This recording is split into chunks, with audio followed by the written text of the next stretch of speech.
네. 복대리 보겠습니다. 138페이지 아래쪽에 의 부분을 읽어볼게요. 복대리란 대리인이, 자, 누가요? 대리인이 그의 권한 내의 행위를 하기 위해서 대리인 자신의 이름으로, 누구 이름으로? 자신의 이름으로 선임한 본인의 대리인, 누구 대리인이요? 본인의 대리인이에요. 이렇게 자 단어 하나하나가 갖고 있는 의미를 다 확인을 하면서 좀 읽어주시면 좋겠고요. 자 이걸 정확하게 관리를 잘 하면 그러면 139페이지에 법적 성질에 나오는 1번, 2번, 3번 또 뒤에 141페이지 쪽에 복대리인의 지위, 뭐 소멸사유 등등에 관련된 지문들, 출제되는 지문들 많은데 전부 다 의의 가지고 다 해결할 수 있어요. 그러니까 자, 요 의의를 잘 관리할 수 있도록 해 봅니다. 자, 뭐 시험에 나올 만한 문장들을 밑줄 치고 읽어보고 좋은 생각이긴 한데, 근데 그걸 따로따로 하려고 그러면 굉장히 시간도 많이 걸리고 괴로우니까 의의 하나를 가지고 해결할 수 있는 방법을 알아낼 수 있도록 노력을 해요. 자, 그러면 제가 쓰면서 좀 설명드릴게요. 자, 일단 복대리를 하나 그려보겠습니다. 자, 갑이 본인, 을이 대리인, 병이 상대방. 자, 우리가 지금까지 요렇게 생긴 삼면관계를 공부를 했죠. 자, 근데 자, 이런 식으로 거래를 진행을 하려고 했을 때 이거 하려 그러면은 을이 현장에 가야 될 텐데 을이 현장에 가기 힘든 상황이 생길 수 있고, 그러면 을도 병을 만나러 가지 못하고 실제로 병을 만나러 간 건 을에 의해서 선임된 이렇게 정이라는 애가 병을 만나러 가는 이런 상황도 생길 수는 있죠. 자, 그래서 이렇게 됐을 때, 자, 대리인이 복대리인을 선임해서, 복대리인은 대리인을 통해서 다시 대리인이 됐다 해서 다시 복자를 써가지고 복대리인, 이렇게 불러요. 그리고 복대리인은 누가 선임한다고요? 대리인이 선임한다고요. 선임은 대리인이 선임을 하는 겁니다. 그리고 대리행위는 여기, 정이 병을 만나서 대리행위를 하는 거예요.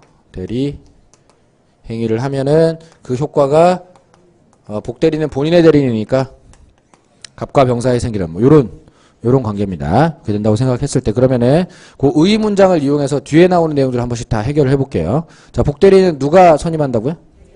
대리인이. 자, 그러면은 대리인이 복대리인을 선임하는 거예요. 자, 일단 이게 우리 지난주에 했던 각자들이 상황이랑 구별이 좀 돼줘야 되는데, 대리권을 본인이 을한테 주고 본인이 정한테 주고 이랬으면은 본인이 선택한 대리인이 여러 명 있는 거고, 이럴 때는 각자 대리를 해야 되는지 공동 대리를 해야 되는지 이쪽 문제로 가는 거지 복대리라고 하지 않아요. 복대리는 대리권을 대리인이 줬을 때 이걸 복대리인이라고 하는 겁니다. 이거 일단 알아두시고요. 이러다 보면 대리인의 대리권하고 복대리인의 대리권이 어떤 게 더 커야 됩니까?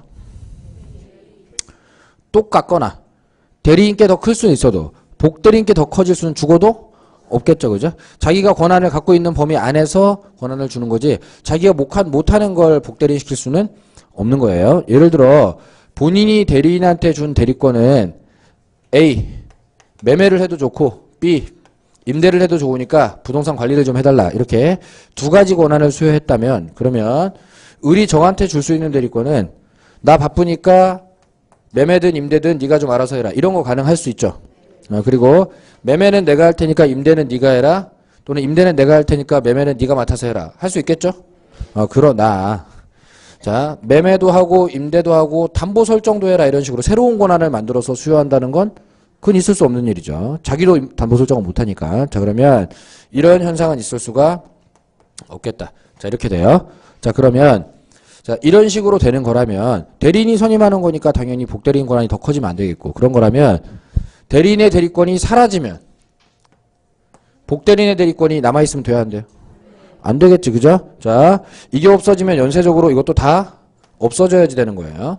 그러면 자, 복대리인의 대리권 소멸 사유를 따로 외우거나 할 필요 없이 복대리인도 대리인이니까 복대리인의 사망, 성년의견 개시, 파산 이런 거 확인해주고, 그리고 대리인이 대리권 없어지는 사유까지 추가를 해서 복대리인의 대리권 소멸 사유로 관리해 주시면 되는 거지, 그걸 따로 외우실 필요가 없다는 거예요. 그러니까 그 책으로 봤을 때 대략 142페이지에 있는 복대리권 소멸 사유는 이게 밑줄 치거나 외우거나 할 게 아닌 겁니다. 개념을 이해하고 얼마든지 파악이 가능할 수 있어야 되는 거예요. 또 자, 복대리인은 대리인이 누구 이름으로 선임해요? 대리인 자신의 이름으로 선임하죠. 자, 그러면 이건 좀 중요하니까 노란색으로 써볼게요. 이 선임을 할 때에는 갑의 이름으로 선임하는 게 아니고 을의 이름으로 선임하죠. 그죠?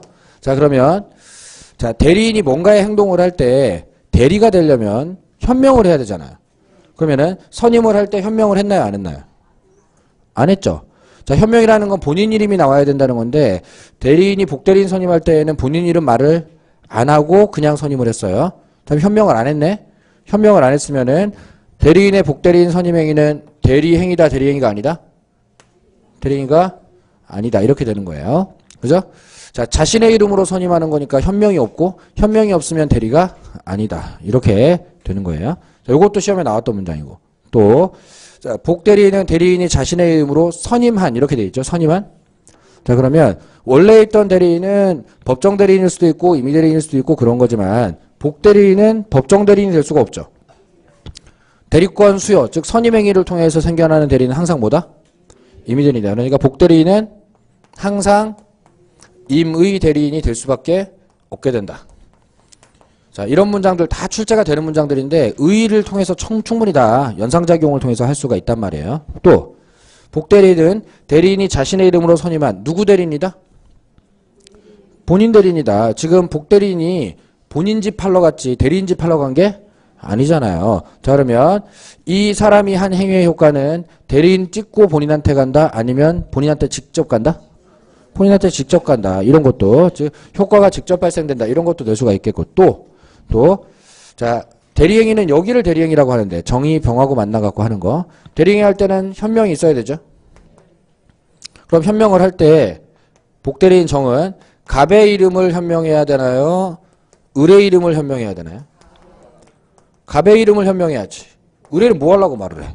그죠? 자, 상대방이 궁금한 건 나 지금 등기 누구한테 받아야 되니? 이거 궁금한 거지. 지금 네가 대리인지 복대리인지 복대리 밑에 복복대리인지 그런 건 안 궁금해. 그냥 나 지금 누구랑 거래하고 있는 거니? 이게 궁금한 거지. 그러니까 갑의 이름을 현명을 해야지 돼요. 이런 거 다 출제 문제입니다. 다 기출 문제고. 자, 그런데 자, 이런 문제들 여러분들이 의 문장 하나만 잘 관리를 하시면 문장 읽으면서 그냥 판단이 다 가능한 이런 문장들이에요. 그리고 보시면은 선임은 을의 이름으로 하는데 현명은 또 갑의 이름을 하고. 이게 또 헷갈리니까 객관식으로 당연히 내기가 용이한 부분이고. 그러니까 이런 것들 잘 구별이 되어 있으면 되는데 따로따로 외우려면 양이 자꾸 늘어나니까. 그러니까 의 문장을 잘 관리를 할 생각을 하면 됩니다. 이렇게 할 수 있도록 노력을 좀 해주시고요. 자, 그래서 139페이지에 법적 성질 부분에 1번에 복대리인은 본인 대리인이다. 2번에 첫째 줄 끝에 대리인의 복대리인 선임행위는 대리행위가 아니다. 3번에 항상 임의 대리인이다. 자, 이런 것들 밑줄 치고 읽어보는 건 좋은 생각이긴 합니다만은 이걸 따로따로 공부한다는 생각보다는 의의를 잘 관리하는 게 좋겠다. 뭐 이렇게 좀 부탁을 드리는 거고요. 자, 여기는 어쩔 수 없이 암기사항이 좀 딸려있는 부분들이 있는데 이게 뭘 외우려고 그래도 그렇고 이거를 뭐 좀 해보려고 그래도 그렇고 여러분들이 대리 현상은 그나마 좀 그래도 주변에서 보게 되는데 복대리 현상은 거의 볼 일이 없어요. 그러다 보니까 이해가 좀 잘 안 되는 부분이 있어서 공부가 잘 진척이 안 되는 부분이니까 제가 복대리 현상의 대표적인 현상을 하나 제가 경험했던 걸 토대로 알려드릴 테니까 여러분들이 이런 복대리 상황이 어떤 상황인지를 하나 특정을 해놓고 좀 가보면 괜찮을 것 같아요. 자, 칠판 보세요. 우리 주변에 대리는 흔하게 많아요. 뭐 대리점도 대리고 뭐 여러 가지 대리가 많이 있어요. 자, 그런데 복대리라는 현상을 볼 수 있는 현상은 법정 같은 데 가면 볼 수 있습니다. 이게. 자, 우리 주변에 있는 대리 현상 중에 가장 좀 흔한 것 중에 하나가 변호사 선임하는 거. 자, 여러분들이 갑이라고 생각했을 때 재판이 걸리면 변호사 선임하죠. 그러면 그 변호사가 임의 대리인인 거예요. 그러면 그 변호사가 법정에 가서 재판을 하면 그 법적 효과, 뭐 교도소를 가든 벌금을 내든 뭐 또는 뭐 돈을 받든 뭐가 됐든 그건 변호사가 받는 게 아니라 내가 받는 거죠. 그죠? 그러니까 행동은 변호사가 하고 효과는 나한테 오는 이 대리구조란 말이에요. 소송 대리. 자, 근데 법정에 가보면은 내가 선임한 변호사가 재판을 하러 온 게 아니라 그 변호사 밑에서 일을 하고 있는 소위 새끼 변호사라고 불리는 젊은 변호사가 재판을 하러 오는 경우가 있는데 그 현상이 복대리 현상이에요. 그렇게 생각을 하시면 괜찮아요.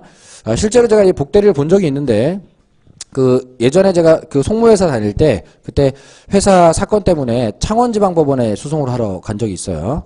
그 원래 사건은 중앙지방법원에 서울에서 이제 진행하던 사건인데 이 재판이야 뭐 돈 받으려는 재판이라서 뭐 저희가 채권자 쪽 대리인이었고 소송은 어차피 돈 받는 소송이라 이건 이기는 소송이에요. 이게 100% 이기는 건데 피고 측에서 재판을 질 것 같으니까 일단 시간을 좀 끌어볼 요량으로 자기 집 창원이라고 창원지방법원으로 사건 옮겨놨어요. 그래서 되게 귀찮아졌는데 이게 저희 회사 입장에서도 이제 뭐 100억이 넘는 채권이라 가지고 이거를 포기할 수 없으니까 제가 한 달에 한 번 정도 창원지방법원에 비행기 타고 내려가서 재판 1시간 하고 올라오고 뭐 이렇게 출장처럼 이렇게 한 적이 있었단 말이에요. 근데 그때 창원지방법원에 내려갔더니 자 재판을 질질 끌으려고 이게 뭐 사건도 지방으로 옮겨놨지만 이게 지방으로 자꾸 또 원고 측 직원이 자꾸 내려오고 하니까 그쪽에서 변호사를 자꾸 바꿔갖고 시간을 좀 질질 끌어보려고 이러려고 복대리 선임을 해놨더라고. 그래서 한날은 이렇게 갔더니 원래 그 사건 담당의 피고 변호사가 그 채무자 쪽 피고 변호사가 머리가 좀 벗겨진 50대 좀 약간 아저씨 변호사셨는데 근데 그날따라 굉장히 젊은 애가 나중에 알고 보니 27살인가 그렇대요. 근데 그런 애가 나왔더라고. 이제 저도 저 누군가 싶어서 이렇게 보고 있는데 그쪽 그 재판 담당을 하고 있는 창원지방법원 판사도 맨날 오던 사람이 안 오고 딴 애가 왔으니까 당신 누구요? 이렇게 물어볼 거 아니에요. 물어보니까 그 친구가 저는 피고의 복복복 대리인입니다. 이렇게 이렇게 얘기를 하더라고. 뭔 얘기냐 이게 지금 원래 변호사가 바빠서 복대리 선임을 했고 걔도 바빠서 복복 선임했고 그 복복이가 또 복복복이를 선임을 해가지고 자기는 복복복이라는 거예요. 자기는 이런 현상도 가능합니다. 그러니까 뭐, 자, 변호사 자꾸 바꿔가지고 막 질질 끌으려고 자꾸 그러는 건데, 지금. 자, 그런데 그 얘기를 듣자마자 판사가 복복복이는 뭡니까? 복복복이는, 아휴, 뭐 이런 얘기를 하면서 재판이 끝나고 난 다음에, 이제 그날 이제 심리 끝나고, 바깥에 잠깐 나오면, 오늘 재판 끝났으니까 집에 가야죠. 집에 가야 되는데, 뭐, 걔도 자기 직업이 변호사라 일하러 온 거고, 저도 회사 일을 하러 왔으니까 법정에서나 싸움처럼 얘기하는 거지 나오면 그 뭐 그렇게 싸울 일도 없단 말이에요. 그렇기 때문에 그때 제가 34살이었고 그 친구가 이제 27 정도 되는 친구였고 그래서 뭐 후배 같기도 하고 그래가지고 재판 처음 나오냐 그랬더니 처음 나온대. 지금 연수원 졸업하고 지금 처음 맡은 사건이래. 그냥 가라 그래서 왔대. 그래서 제가 다음부터는 복복복이라고 하지 말고 그냥 피고 누구 대리인이라고 해. 어차피 그 변호사 선임계라고 해가지고 법원에 제출하는 거 있어요. 거기 보면은 어떻게 하다 그렇게 된지 다 나와 있고 나 네가 복복인지 복복복인지 별로 안 궁금해. 이게 그냥 뭐 그쪽 변호사 맞는지만 궁금한 거지. 그게 내가 뭐 누구를 거쳐서 어떻게 되는지 내가 알아 뭐하냐. 그러니까 다음부터는 모양 빠지게 그러지 말고 그냥 누구 변호사라 그래. 뭐 이렇게 현명하는 방법을 제가 알려주고 온 적이 있어요. 그러니까 본인 이름만 얘기하면 된다고. 누구 때문에 왔는지만 얘기하면 되지 뭘 복복복이 타령을 해. 그러니까 요런 현상을 이제 복대리라고 하는 겁니다. 이렇게 걔랑 재판해도 효과는 똑같이 발생이 돼요. 걔도 그쪽 변호사 맞으니까 이렇게 되는 거예요. 이렇게 일단 이해를 해두고 자 그럼 외울 걸 좀 해봅니다. 자 139페이지에 120조